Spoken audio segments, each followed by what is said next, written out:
Imagine a winter morning in the year 1475. A narrow valley in Moldavia lies silent beneath heavy fog. Snow covers the ridges. The forests stand dark and still. Nothing moves, yet thousands of soldiers are already marching into the mist. They believe this will be an easy campaign. The Ottoman Empire has crushed stronger kingdoms before. Its army advances north with overwhelming confidence, convinced that one small principality will collapse like so many others. But somewhere beyond the fog waits Stephen of Moldavia, a ruler who knows he cannot win by numbers. So he studies the land, the rivers, and the morning fog itself, until the battlefield becomes a weapon. Because when the invaders finally enter this valley, they will not face an army alone. They will face an ambush designed by the land itself. And before the sun reaches the ridges, one of the greatest defeats in Ottoman history will begin. Long before the armies met near Vaslui, the tension had already been building along the frontier of Moldavia. During the 15th century, the Ottoman Empire expanded steadily through the Balkans, absorbing territories that had once seemed secure. Kingdoms weakened, alliances shifted, and rulers across the region watched the southern horizon with growing concern. Moldavia stood directly along this line of pressure. It was not a large or wealthy state, yet its location between powerful neighbours made it strategically unavoidable. Whoever controlled this territory could influence the routes connecting the Balkans to the northern plains. For its ruler, Stephen of Moldavia, survival required constant calculation. Diplomacy sometimes delayed danger, but every decision had to balance the ambitions of stronger powers surrounding his principality.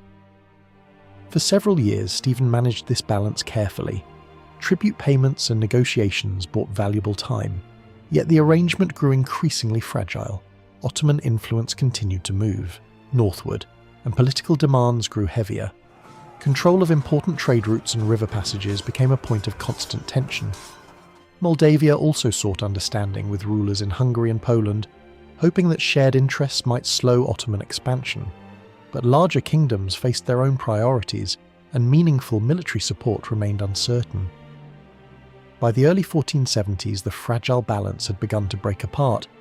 The situation was steadily moving toward open confrontation.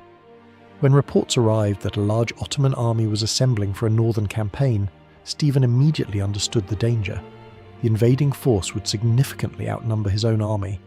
Facing such strength in open battle would likely end in defeat. The only realistic option was to change the conditions of the fight. Instead of competing with numbers, Stephen would rely on preparation and terrain. The forests, marshes, and narrow valleys of Moldavia offered possibilities a conventional battlefield could not provide. Weeks before the invasion began, villages near expected routes were evacuated and supplies moved farther north. Roads were altered where possible. Gradually, the land itself became part of the defensive strategy. At the same time, the Moldavian army reorganized its forces. Stephen could not match the size of the approaching army, but he could determine how his soldiers would fight. Cavalry units familiar with the countryside prepared to move quickly through forest paths and ridges. Infantry units established defensive positions along elevated ground. Scouts observed every movement along the frontier. The objective was not to stop the invasion immediately, but to control the place where the decisive encounter would occur. Each delay and diversion served one purpose: drawing the invading army deeper into Moldavian territory.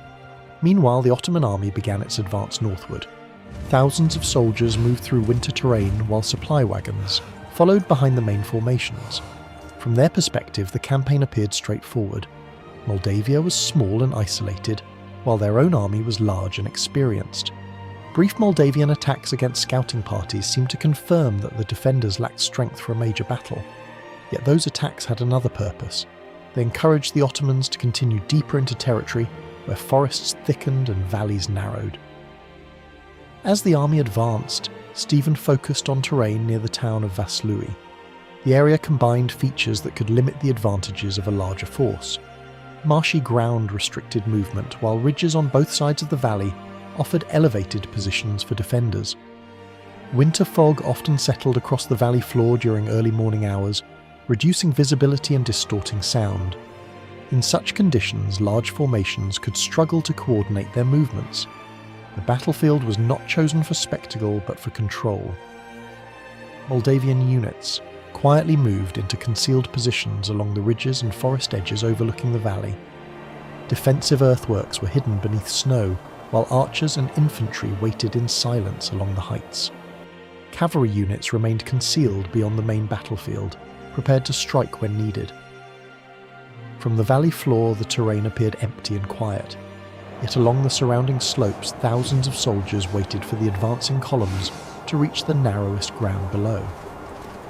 The critical moment arrived when the Ottoman columns entered the valley under heavy morning fog. Visibility dropped sharply as the ridges disappeared into pale mist. Soldiers marching at the front could see only a short distance ahead, while units farther back struggled to maintain formation. From the heights, Moldavian troops observed the columns advancing below. The invading army believed it was pursuing a retreating enemy. In reality, it had entered the centre of a carefully prepared battlefield.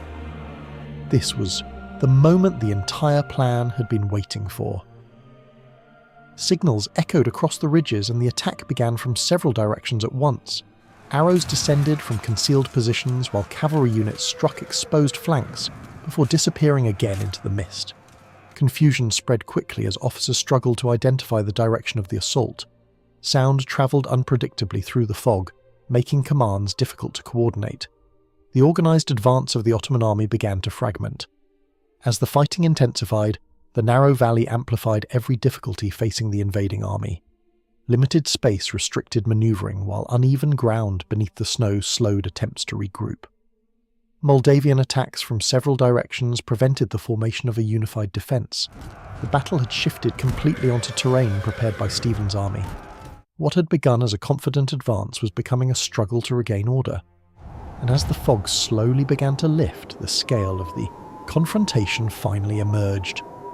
The outcome would soon determine whether Moldavia could survive the campaign. By midday, the valley near Vaslui was silent again.